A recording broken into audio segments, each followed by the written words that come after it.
Okay, so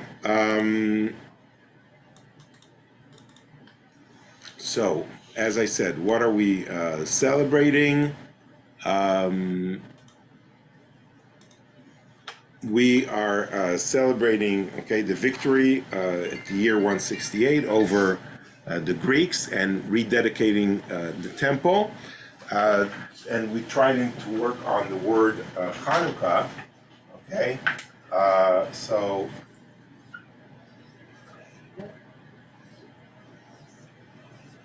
there's one, so this is how you would write it in Hebrew. And Chanach, okay, the first word, okay, which would be this one, okay, and the Nun and the Chaf, okay, which is like this or like this, is to dedicate.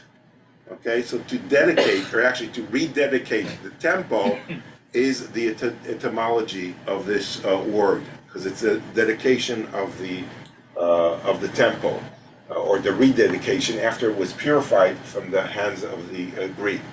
The other etymology, okay, which is it's like a play on the words, and then it will be Hannuka.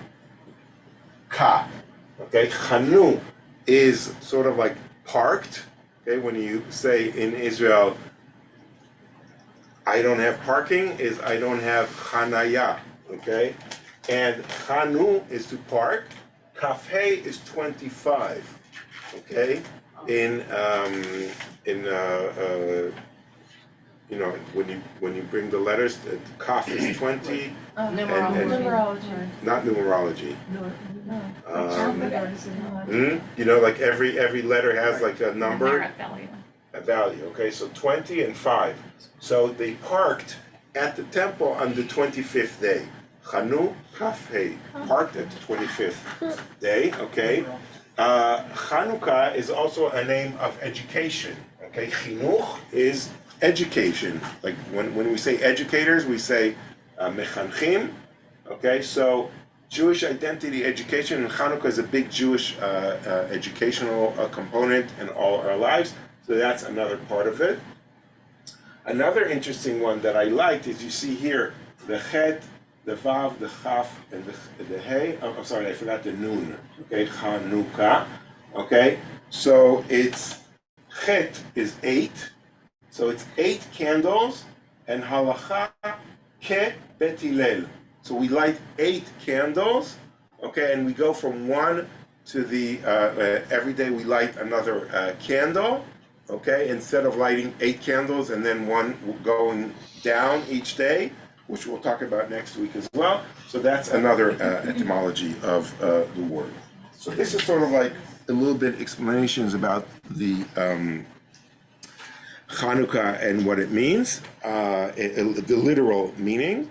And that's and the last thing is Chag Orim. It's the holiday of lights. Okay, so that's another name of Chanukah. Okay, in Hebrew, the word Chanukah is written Chanukah, like I showed you, or Chanukah with a kaf. Hannuka. It is most commonly transliterated to to English as Hanukah, Hanukkah, or Chanukkah.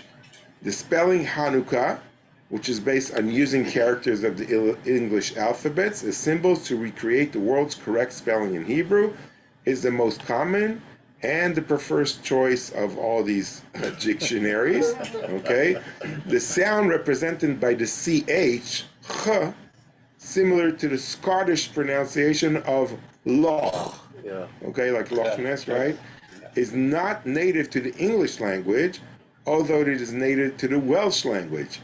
Furthermore, the letter chet in Hebrew, which is the first letter in the Hebrew spelling of Chanukah, right? It's pronounced differently in modern Hebrew from in classical Hebrew.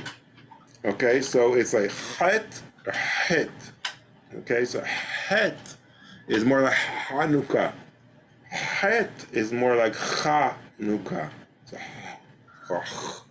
okay, it depends how you go with your tongue. Okay, so neither of those sounds is unambiguously representable in English, as you know. Okay, however, its original sound is closer to the English H than to the Scottish ch, and Hannuka like loch. Okay, and Hanukah more accurately represents the spelling in the Hebrew alphabet. Moreover, the kaf consonant is geminate, I don't know what this word is, in classical but not modern Hebrew, adapting the classical Hebrew pronunciation with the geminite and parallel het, or chet, can lead to the spelling Hanukah. Okay, but there needs to be like the little dot under the H.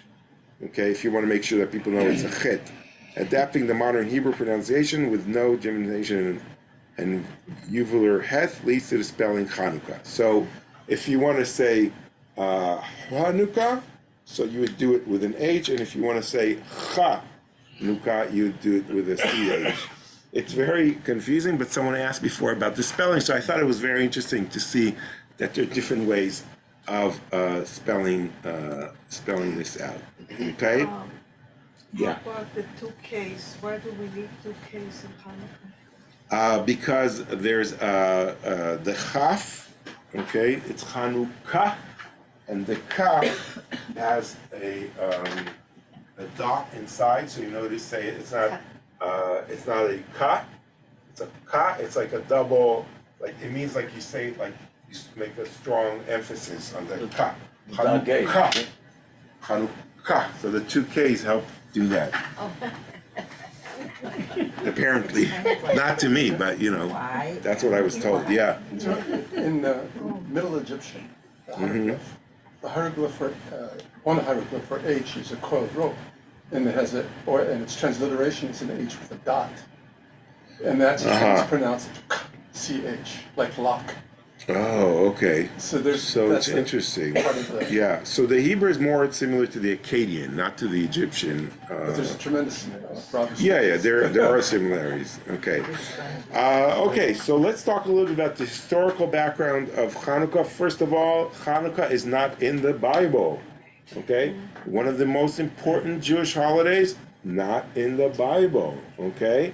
Isn't that surprising? Okay. Purim, for example, which is another very important Jewish holiday, is in the Bible. Hanukkah is not. Happened after the Bible was written. It happened after the Bible was, compiled and written. The Bible was written over hundreds of years, but around the year 300, it was sort of like sealed, like there were 24 books, and they said this is in there, and the books that came afterwards, which are their 4 books of the Maccabees, that talk about the stories of the Maccabees, those were not part of the Bible. Sheila, you had a question? No. You were shocked that it's not in the Bible. No, what I was going to say is that when my kids were in school, and there was a Christmas tree in the room, and so my son asked to bring in a Hanukkah. And the principal at the time said, absolutely not, that's a religious thing. And so my answer was, well, it's not a religious holiday at all. It is a historical holiday about winning a war. His next argument was that we can't light candles. You should see this ugly thing I have in the garage, 50-some years already, that has big light bulbs in it, a piece of wood that we created to bring in. And he reluctantly let us do it because the Christmas tree had lights. That's very always smart. My argument was that That's it's not beautiful. a religious holiday, it's a historical thing. I love that. Rabbi, Yeah. you said Hanukkah was an important holiday, and I guess I kind of disagree. I always thought, particularly for Israel, Purim was the big holiday. Hanukkah was just something that happened, and I know when I was growing up, what I feel happened after World War II was as Christmas became bigger and bigger and bigger, and Jews needed something to sort of fight against being overwhelmed by Christmas, they started to make Hanukkah a much more important holiday. That's how I remember. Yeah, so it's very interesting what you said because I actually one of the slides that I prepared talks exactly about that. I just saw it. Yeah, I think it's back I on. think you back up the next one. It's everything. Yeah, There was but yeah. Well, this is the last slide. We'll do it instead of next week. We'll do it today. Okay. So in North America, Hanukkah became increasingly important to many Jewish individuals and families during the latter part of the 20th century, just like you mentioned, including a large number of secular Jews who wanted to celebrate a Jewish alternative to Christmas celebrations, which frequently overlap with Hanukkah. Okay.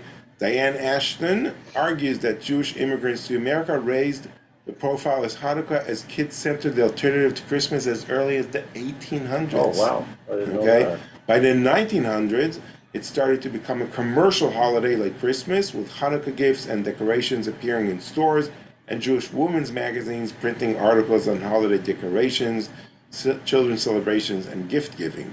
Ashton says that Jewish families did this in order to maintain a Jewish identity which is distinct from mainline Christian culture. On the other hand, the mirroring of Hanukkah and Christmas made Jewish families and kids feel that they were American. So it's like it served both these purposes. And though it was traditional for Ashkenazi Jews to give geld or money to children during Hanukkah, in many families the tradition has been supplemented with the giving of other gifts so that the Jewish kids feel the same, like the other ones. And today I think people even give 8 gifts, like a gift for each, So it's like to go to the to the ones who celebrate Christmas, in your face, because we do it 8 days. Right. Okay, you just do it like one day. And some kids have to celebrate both. Yeah, then they get even more. Right. My grandchildren. So, recent celebration have also seen the presence of the Hanukkah bush, which is considered a Jewish counterpart to the Christmas tree. Today, the presence of Hanukkah bushes is generally discouraged by most rabbis, but some Reform, Reconstructionists, and more liberal conservative rabbis do not object. They also do not object to the presence of Christmas trees. But sorry, but the CNT rabbi does not approve of that. I'm not that tolerant. I'm sorry. Yeah. I think for me, it's important to remember the other meaning of Hanukkah, that it really represented the end of a civil war between Hellenized Jews, the Seleucid faction, as opposed to the more traditional Jews, the fight against reverse circumcision and. Right. So that's another part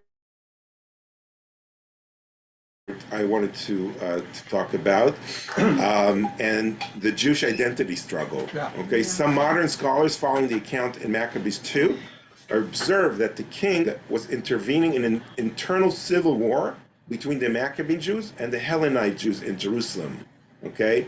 And these competed violently over who would be the high priest, with the traditionalists with the Hebrew Aramaic names like Onias contesting with the Hellenizing high priests with Greek names like Jason, Yason, and Menelaus. In particular, Jason's Hellenistic reforms would prove to be a decisive factor, leading to eventual conflict within the ranks of Judaism. Okay? And what began in many respects as a civil war escalated when the Hellenistic kingdom of Syria sided with the Hellenizing Jews in their conflict with the traditionalists. As the conflict escalated, Antiochus, who I mentioned before, took the side of the Hellenizers by prohibiting the religious practices the traditionalists had rallied around. What happened is the Hellenized Jews became more and more Hellenized, okay? And part of the practice, for example, of the Hellenized, the Hellenistics, the Greeks, was not to circumcise themselves. That was considered a barbaric act, and hurting like the perfect body that God has given you. So some Jews, Hellenized Jews, stopped doing the Brit Milah, and then came the whole issue of eating kosher or non-kosher. They seemed ridiculous to them. Okay, so they followed all these traditions of the Greeks, especially like around pork and things like that, and then the more traditional Jews started fighting against the Hellenized Jews, and first it was like, and it became a civil war, and then Greeks came sort of like to interfere, and they sided with the more Hellenized Jews. And the whole fight was actually about the high priest in Jerusalem, who would appoint them, okay? So, and then when they won over and the Greeks came to support them, that's when they desecrated the temple, and that's when the more religious, traditional Jews fought against and created that really revolution and bringing back, the more traditional Judaism into place. So it is very interesting that this is sort of like, are we is history repeating itself? In many ways, I don't like making these comparisons, but it sounds like very interesting. And I would just finish with another note on that, because the Maccabees won, and they established the Hasmonaic state, which was an independent state. It was free from the Greeks, and it was free from any other nations. So this was like the first time that Jews were sort of like ruling in an independent way in the land of Israel. And do you know how many years that lasted? It lasted 80 years, okay? And after 80 years, that's when the Roman Empire sort of like infiltrated into, they won over, they kicked the Greeks out of the world history, and that's when they started coming into Israel, Syria, that whole area, and making it Roman instead of Greek. So for that period of 80 years, that independence Israel had, but the amount of wars and the amount of disputes between the Jews themselves became so strong, okay, that they sort of like, some people said that they brought on themselves like the Roman Empire because they were so ununited, etc. And some say the Roman Empire was so strong they would have come out in anyhow, which is probably the right case. But it does come to show you that when the Jewish people are united and are able to work together, they have a better success rate against the outside enemy, and especially when the Jews, when the Hellenized tried to bring in the Greeks to help them, that what's created all the chaos. Is there any connection between the term Zionism and this, or is that later? No, the modern term Zionism is definitely much later. It's the 19th century. Yeah. Yeah. Okay. Yes. Just, I'm sorry, one last part, but it's interesting and I think timely, and that is that at this point then the 3 Roman-Jewish wars occurred in sequence. And the consequence of that was the Romans became so angered that they renamed the region Syria Palestina. The Romans, right. And that's the first ever mention of Palestine. Right. And they took the region that was predominantly Philistia, where the Philistines were the uncircumcised pork eaters, so-called. Right. And they took that and parts of what were later to become Israel, and they called that Syria Palestina. And I think the capital was moved north to Shechem. Sorry, to Caesarea Capitolina. To Caesarea, right, and Sebastia also. But that's the first mention of Sebastia that's as well. What people believe was one of their where capitals. Palestine came from. Right. That's true. The story of Hannuka is not in the Bible. It's mentioned in the book of the Maccabees. Okay, and that's where we derive a lot of the historical facts that we have about them, because the Maccabees wrote down, all the stories, and there are 4 books, and there are different contradictions. It's a very interesting, research topic. We'll talk about that next week as well. So and we're also going to talk about the lamp, the miracle lamp, that does not appear in the book of Maccabees, and we're going to talk about the Talmud and how the Talmud came to the whole Hanukkah approach of lighting the menorah, etc. And they don't mention the Maccabees at all. They disregard them. So it's two different sects in Judaism that have a different take of the story of what happened in Hanukkah. That's a fascinating approach we'll look at next week as well. And then, of course, 8 days. How do we get to 8 days? So these are the things we'll touch upon So next does week. the discussion between Beit Hillel and Beit Shammai precede the Maccabees, the book of the Maccabees? It's after. or It's a few years, hundreds of years later. Okay. Okay. Okay. Very good. So, happy Hanukkah. I'm sorry we didn't talk too much about Hanukkah before.